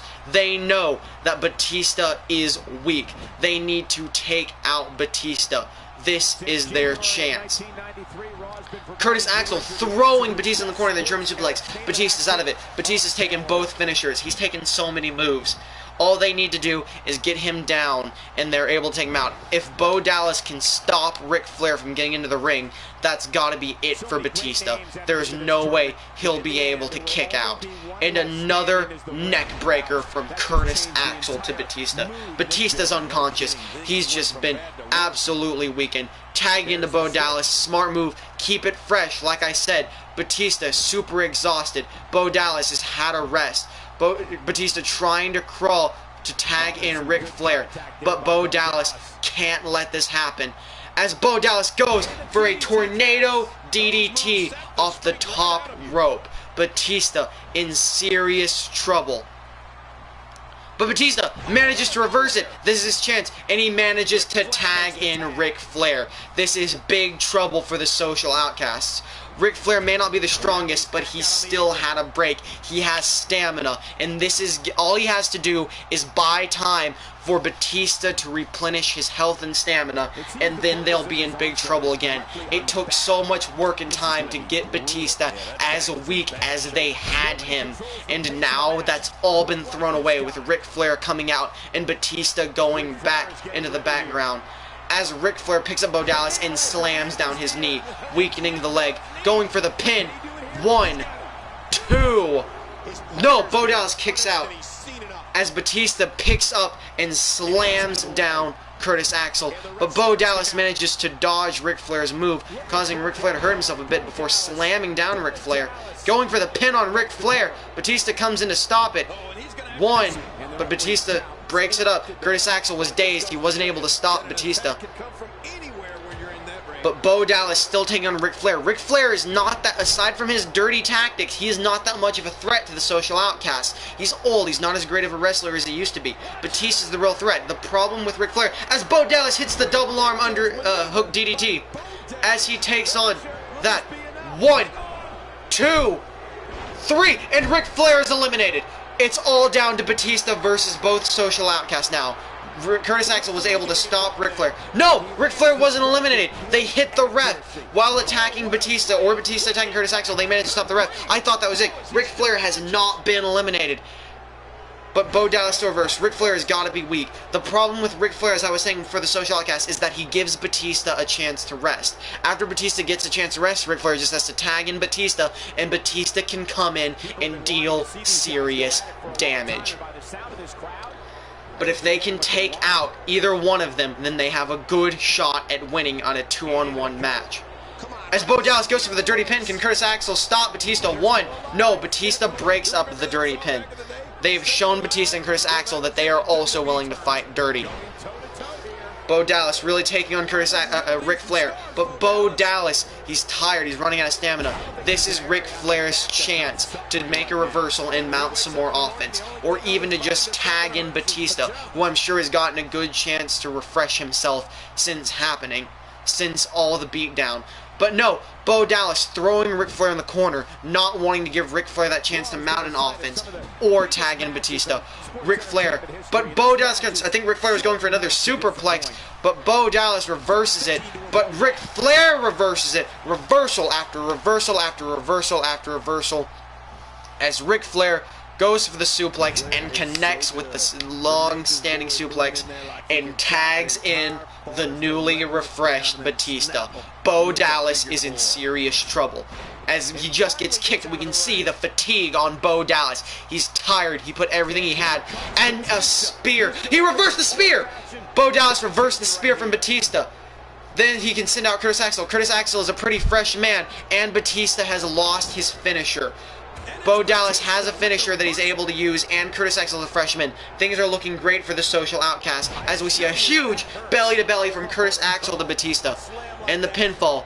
1, 2, but Batista still kicks out as Bo Dallas slams down Ric Flair, and Curtis Axel immediately goes right back to attacking Batista.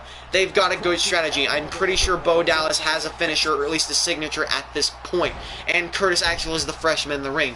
They both have an advantage on Evolution, but Batista is still that dominant force if he's able to mount an offense. But a small package from Curtis Axel.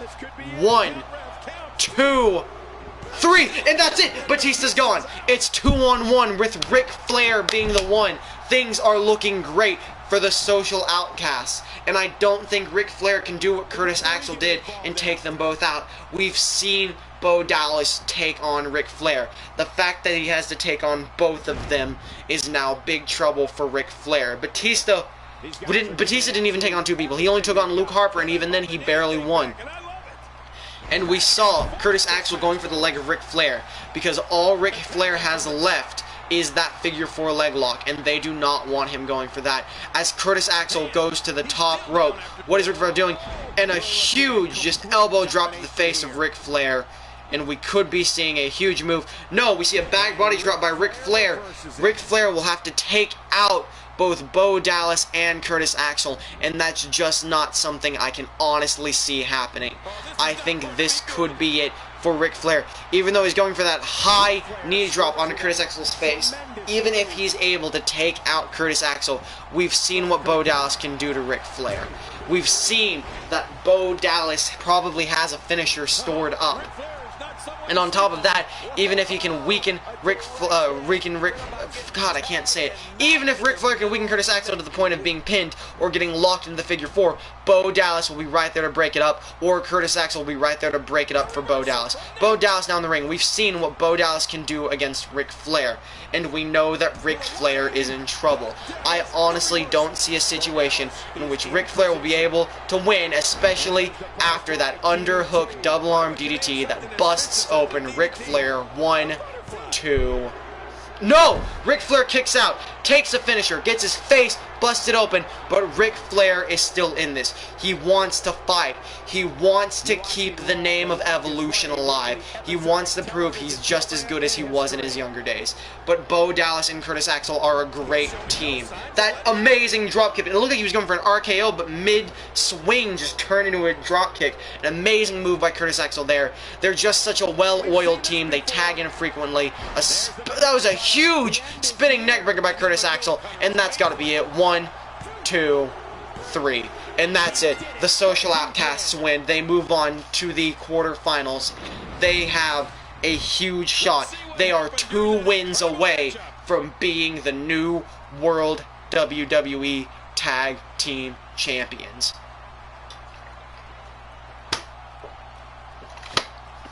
Amazing. Astounding. The Social Outcasts really proving that they are a great up-and-comer. They are a threat in the tag team division. They could be the new Cesaro and Kid, the underdogs that no one believed in, that proved in themselves. But we'll just have to see, because the next match is DX versus ENC. They will be facing either D-Generation X or Edge and Christian. That is extreme. I don't know if they'll be able to get through one of those guys. But if they can, then they've truly proven that they deserve that shot at the titles. And that's exactly what they'll get.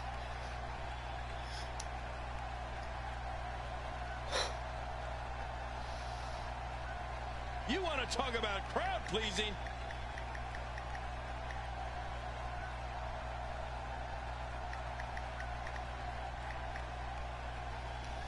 A great match, a great showing once again by Curtis Axel and Bo Dallas.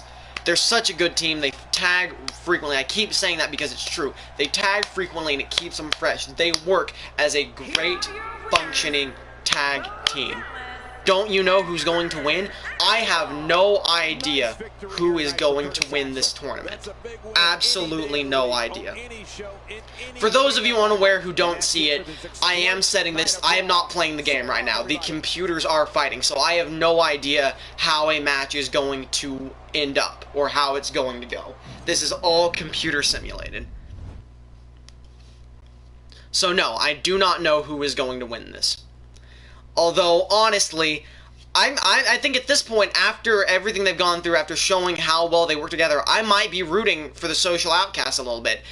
Which, that's also mixed with the fact that I'm a huge fan of Bo Dallas and Curtis Axel. But I will stay moderate, unbiased.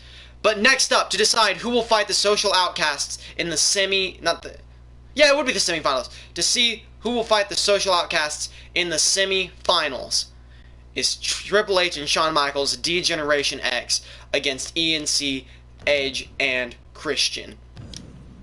Two amazing tag teams facing off in a tornado tag team Extreme Rules match. Note, this is not elimination. First pinfall to win. One person gets pinned and the match is over. However, there is no DQ and both men are in at once. So we could be seeing some extreme weapons. Last time we saw this, it was the Giants versus Mick Foley. We saw really a kendo stick, and that was about it, because Andre the Giant Big Show dominated so much. But this seems like it could be a much more evenly paced match, to the point that we might see a lot more weapons. One of these teams might have to use weapons to brutalize the other team, to keep them down. Yeah, how many times have we seen that from HBK over the Triple H and Shawn Michaels are both immediately just taking over. Both are going after Christian, though. Edge changing his attention to Shawn Michaels. They're both everyone just swapped opponents. I think they needed to test out the water, see who they faced best off against, who they had the best chance of beating. Right now, it's Edge taking control of Shawn Michaels. Triple H, I don't know what just happened there. Everything just fell apart in the middle of the ring. But now it's Christian against Triple H again, and Shawn Michaels against Edge again. Everything happening as Christian slams down Triple H. It's all just going straight to hell. And a huge knee by Christian, that punch by Shawn Michaels. Very even right now. Both ENC and DX fighting evenly. No real person in the lead right now. But they're both turning to Edge. They're not even focusing on one person each. They keep changing their attention to different teammates. They need to take out one member. Triple H is undecisive who he wants to take out. He doesn't know who the bigger threat is, but he needs to quit focusing. As we learned in their last match, DX, and a huge sit-out powerbomb by Edge. As we learned in their last match, DX has not been working as well of a team as they should be. They keep interrupting each other's moves. They don't know who to focus on. And that could be what fails them here. As you see now that Edge and Christian are both in the charge. Well, I mean, now Triple H is in charge. It's going extreme! And as it's going extreme, Triple H grabbing a weapon. What does he grab? I think he grabbed a sledgehammer. I think he was going for his patented sledgehammer as Shawn Michaels for a pin. But Christian throws throws Triple H into the steel chairs, and then he does the same Christian. I believe there is a sledgehammer out there off the side. Oh my god, what the hell just happened to Edge? Edge just did a random flip out of nowhere as Shawn Michaels does a moonsault, botches it, hits his face and his knee. Everything just went wrong right there as Shawn Michaels goes to the top rope again, maybe try to do another moonsault.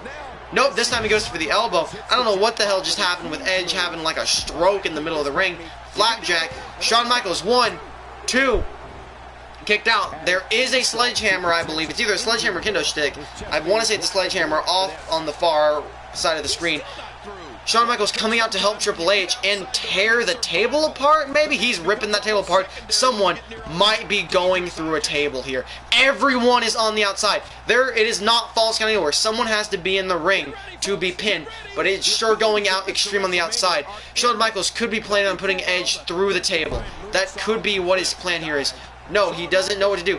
Edge throwing Shawn Michaels headfirst in the ring post as Triple H and Christian go to the outside. Everything's just falling apart. Extreme. E and C are both in the lead right now. Christian doing that spinning uppercut from the second rope, pushing down Triple H. Remember, first fall, if Triple H gets pinned here, it's all over. No, Triple H kicks out. It's not elimination, just a reminder there. Edge with the sick drop kick. What weapon do you use to get a weapon of the ring? I believe it is standing by the side of the ring and hitting R1. If you walk towards the ring and hit R1, you'll go in. So you have to be standing still and hit R1 in the center of the outside of the ring. And you should grab something. For those of you playing the game. As someone asked that in chat, there's your answer. Triple H going for another weapon. He tried to get that sledgehammer before. This time Christian stops him again. I don't know if he even got the weapon out this time. Christian picks him up. What's he doing?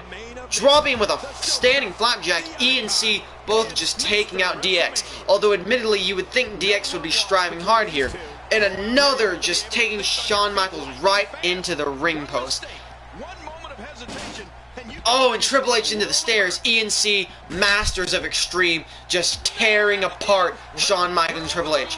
DX had a problem in their last match where they couldn't work together. And even though they're separate in this match and you think that would make them work greater, they're facing off against two people who are great at extreme and they are just being destroyed on the outside as Triple H goes into the stairs yet again. But I think Edge just got slammed into that camera there, that monitor, whatever that is, probably a monitor.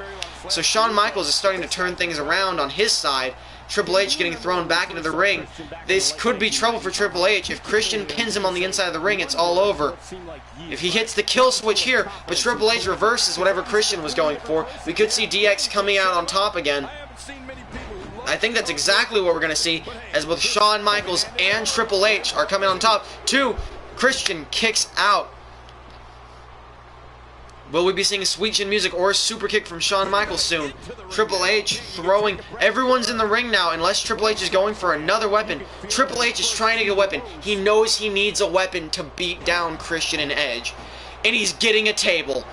Triple H has a table and he rams it into the back of Christian. And he just keeps ramming it. Now you don't have to use a table to put your opponent through it. You could do exactly. Oh! And I just missed the super kick by Edge that bloodied him. That could be it for Edge. 1, 2, 3. DX just won. Shawn Michaels out of nowhere. Sweet Chin Music to Edge, ending the match. Let's take a look at some of the big highlights. And we see the botched moonsault as a replay.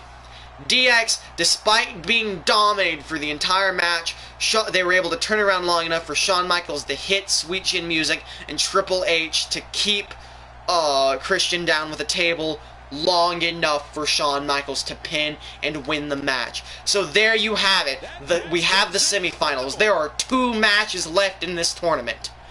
It is going to be... Travo 5 Skilla did call it. Travo 55 Killa, not Skilla. Did call it. He did call Sweet Chin Music, and that is what ended the match. Sweet Chin Music, the bust open Edge and win. So we have, we now have our last two matches. It is going to be DX versus the Social Outcasts. And the winner of that match will face the Brass Ring Club to decide the new WWE World Tag Team Champions. It has been a long and very extreme tournament. Alliances were made, alliances were broken, matches were won, matches were lost, blood was spilt. We saw Wade Barrett and Curtis Axel take on entire teams by themselves. Heartbreak, extreme drama, but how will it end? Only 2 matches left. DX, they're rusty. They're not as good as they once were, but they're proving that they can still run rampant, take control of the tag team division. The arena is still buzzing over that great match. But for this team, this is the legacy team. These are the legends, one of the greatest tag teams of all time. They are a bit rusty. Will they be able to take out the 2 new, young, up-and-coming tag teams to win those titles?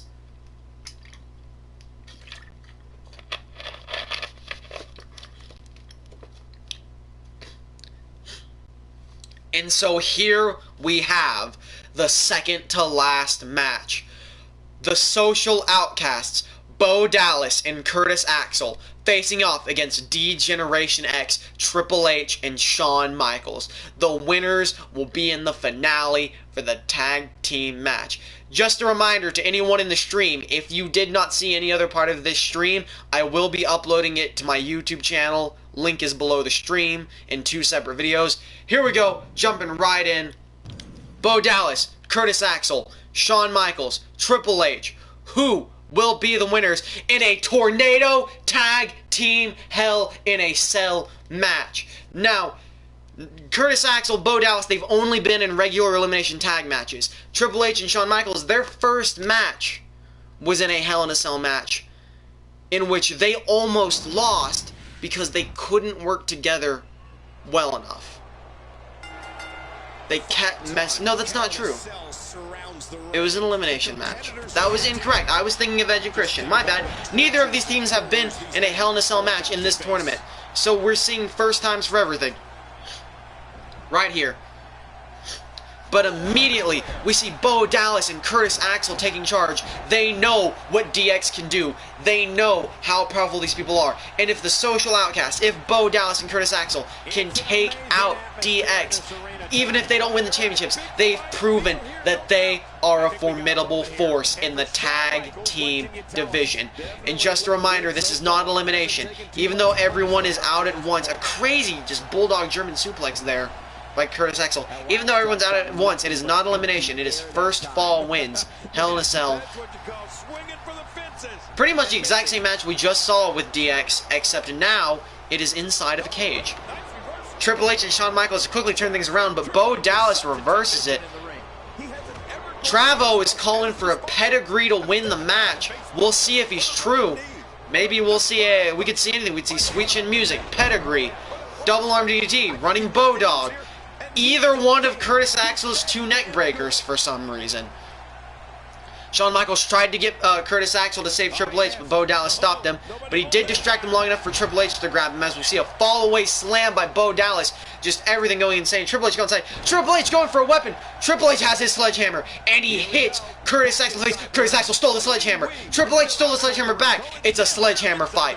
Triple H wants that sledgehammer. He wants to teach these young newcomers who the boss is, and he will use a sledgehammer to do so. But Curtis Axel's not going down that easily. He kicks Triple H in the head. He's going to take that sledgehammer. He's hitting, and finally, Curtis Axel hits Triple H with the sledgehammer, goes for the pin. 1, 2. Triple H not staying down. Only the single sledgehammer hit from Curtis Axel, though. Curtis Axel does not care. Curtis Axel and Bo Dallas will fight dirty. They will steal the weapons from Triple H and Shawn Michaels with just a freaking pile driver. That's what it's called. My brain blacked out from there. Pile driver from Triple H to Curtis Axel as Shawn Michaels just knees Bo Dallas. It's really been all Shawn Michaels and Curtis Axel here in this match, but Triple H is starting to turn things around, throwing Curtis Axel into the corner, but Curtis Axel reverses. If either one of them keeps and just grabs on, and a German Suplex Triple H, if any team member, any person can grab that sledgehammer and keep hold of it long enough to beat down their opponent, that could be the end. We've got 2 pins here. One, neither one stays down for a 1 count. Both teams still going strong as Curtis Axel slams down Triple H. And Shawn Michaels performs a neck breaker to Bo Dallas. Who will win this? Will it be the Legends, DX, or will it be the newest tag team, the Social Outcasts, and a sick DDT from Shawn Michaels to Bo Dallas?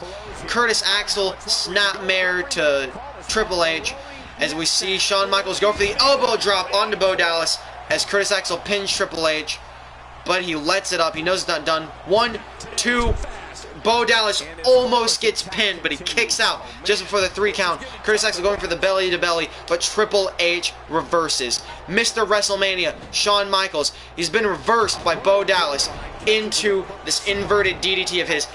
The Social Outcasts, they're now in the lead. I don't think that's going to keep him down, Bo Dallas. He hasn't been through that much suffering.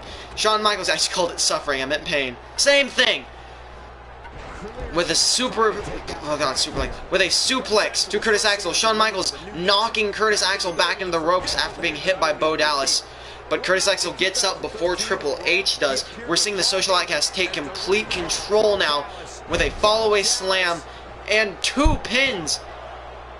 Triple H is so dangerous when the game creates that energy. And both members of DX kick out right before the 3 count. I wasn't sure. And a double-A spine buster from Triple H to Bo Dallas out of nowhere.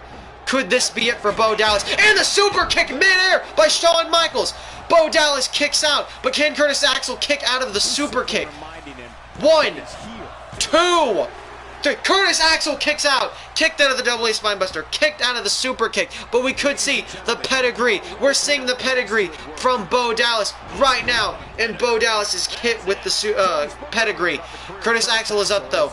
Curtis Axel going for the pin. Triple H going for the pin. Triple H, he couldn't get the pin because Curtis Axel got it first. Curtis Axel, by going for that pin, even if he knew he wouldn't win, was able to distract the ref long enough for the pedigree to not end the match. However, Triple H still has Bo Dallas in the Tree of Woe, and Curtis Axel is completely exhausted, but Shawn Michaels, Mr. WrestleMania, the Heartbreak Kid, jumping up. He's going for his comeback on Curtis Axel, while Triple H, and the Nut Buster. Shawn Michaels doing some serious damage to Curtis Axel while Triple H takes down Bo Dallas. This could be it for the Social Outcasts. This could be their last gasp. As Shawn Michaels locks in the sharpshooter on Curtis Axel, and there is no rope break, but is Curtis Axel weak enough to be taken out? No! Curtis Axel breaks out of the sharpshooter as Bo Dallas hits the underhook DDT on Triple H. Curtis Axel, he dodges the super kick from Shawn Michaels. 1, 2, no! Triple H kicks out. Curtis Axel was able to dodge that super kick, but Bo Dallas could not keep down Shawn Michaels. Bo Dallas now turning his attention to Shawn Michaels, while Curtis Axel now going after the weakened Triple H. Now here's the problem. Neither Curtis Axel nor Bo Dallas is particularly strong. I haven't pointed out that weakness yet. They're used to tagging out and being fresh. Neither man can tag out. It's all for one. So they're obviously going to be a bit weaker than D-Generation X. However, they are swapping opponents to keep their opponents guessing as to what's going to happen. And, oh, I thought Triple H was out. Triple H barely kicks out. And this huge side suplex. Like a side superplex. As Triple H, no, Curtis Axel reverses, kicking Triple H to the outside. As Shawn Michaels gets pinned by Bo Dallas. But Shawn Michaels kicks out. Curtis Axel was watching. Back and forth. This match could go anywhere. Social Outcasts really proving themselves tonight, taking on DX. That sledgehammer still laying there. Anyone could grab that sledgehammer and change the game. And a double-A spinebuster to Curtis Axel. That could be big trouble for the Social Outcasts. But Triple H is tired. He can't capitalize.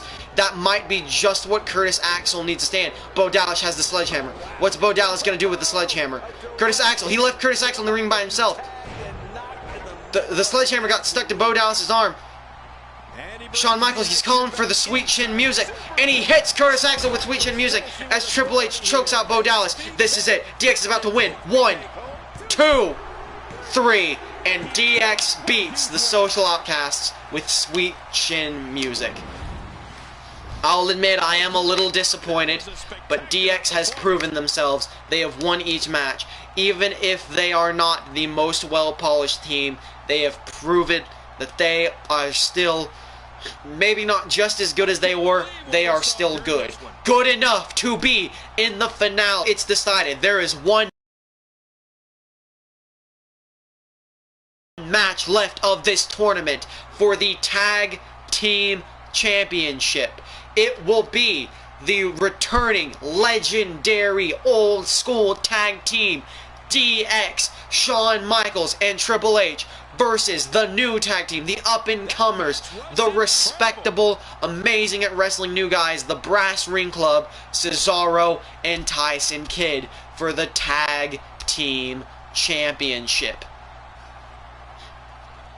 And I just want to say, once again, for the last time, if you missed any part of this stream, link it to the YouTube channels in the description. Will be uploaded as 2 videos. If you're watching this on YouTube, leave a like. It helps a lot if you enjoyed these matches. And as we finish these replays here, Shawn Michaels getting ready for the super kick on Curtis Axel. It is almost time for our finale for our World Heavyweight Championship match of D-Generation X versus the Brass Ring Club. Now, for those of you who weren't here or don't remember, they are facing off against Cesaro and Tyson Kidd, who went through an entire tournament just like them to get to where they are now. So it is 2 teams who won an 8-team tournament facing off for the tag team titles. Now, I'm not sure what kind of match they'll be in. It could be anything. If it's up to me, if I'm the one that makes the decision, it's going to be a normal, just flat tag team match. If it is random, then it's random, and we'll go with whatever match type it is. So there we have it. And here we have our final match. Tyson Kidd, Cesaro, the Brass Ring Club versus Triple H, Shawn Michaels, D-Generation X for the World Heavyweight WWE Tag Team Championships.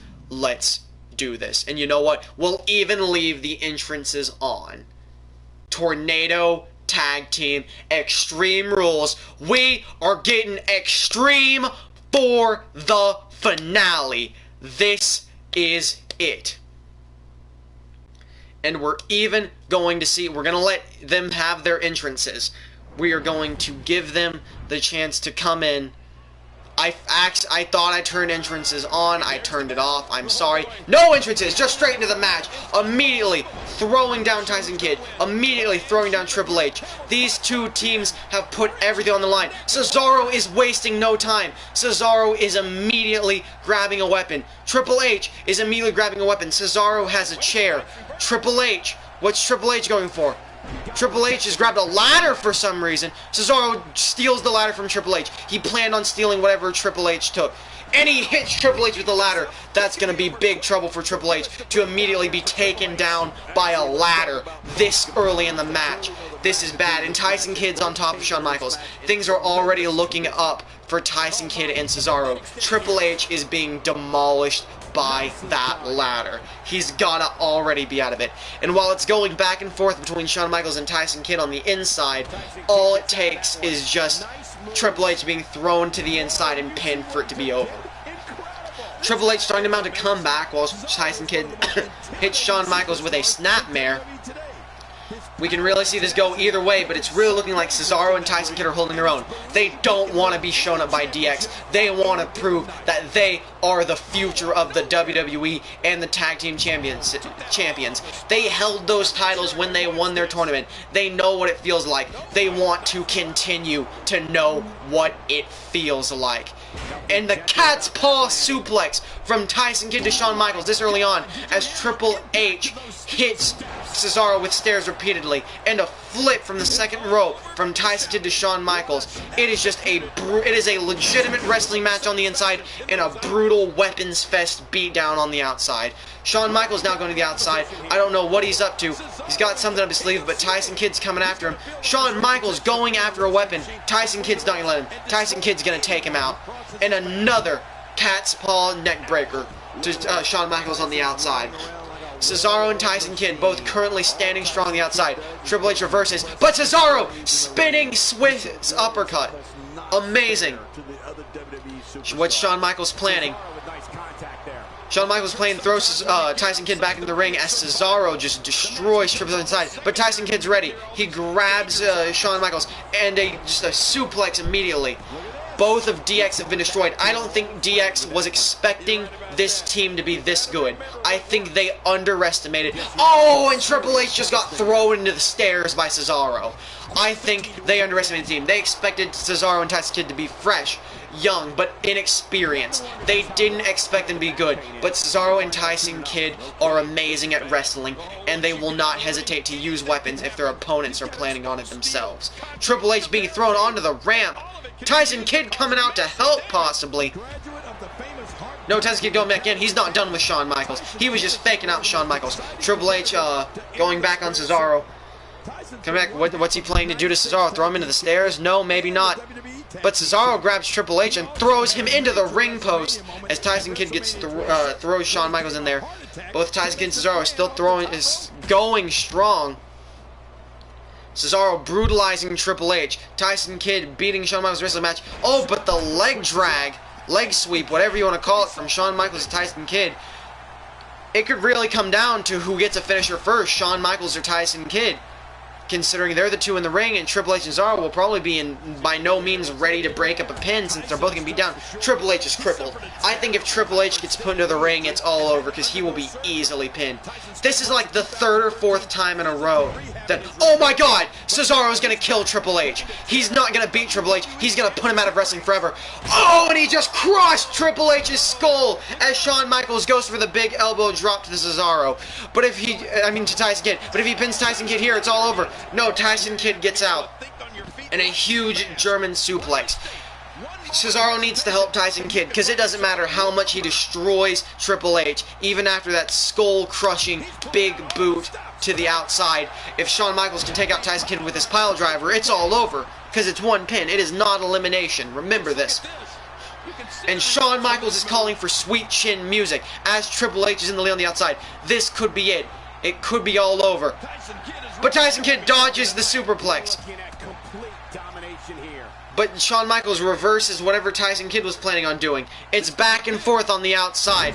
And on the inside. And on the outside, Triple H is retaking over Cesaro. It could go either way. I have no idea which way things are going.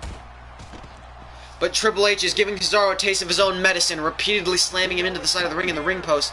Oh, but Tyson Kidd locking into his special sharpshooter type submission move. But will this be enough to take out Shawn Michaels? Will Shawn Michaels tap? Triple H is just slamming Cesaro into the side of the ring.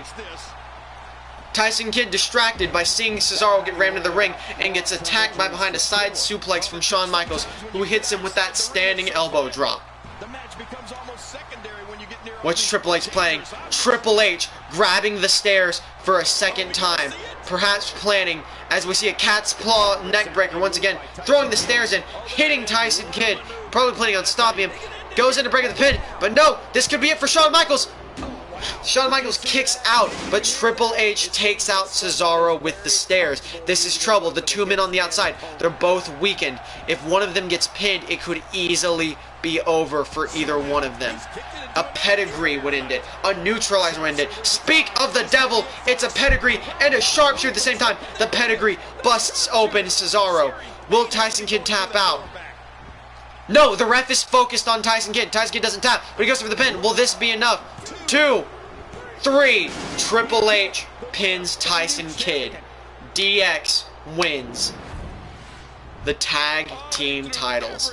I swear, I thought the Brass Ring Club, I thought Cesaro and Kidd would be the winners of this match, but no. DX stood strong. Triple H had a great strategy.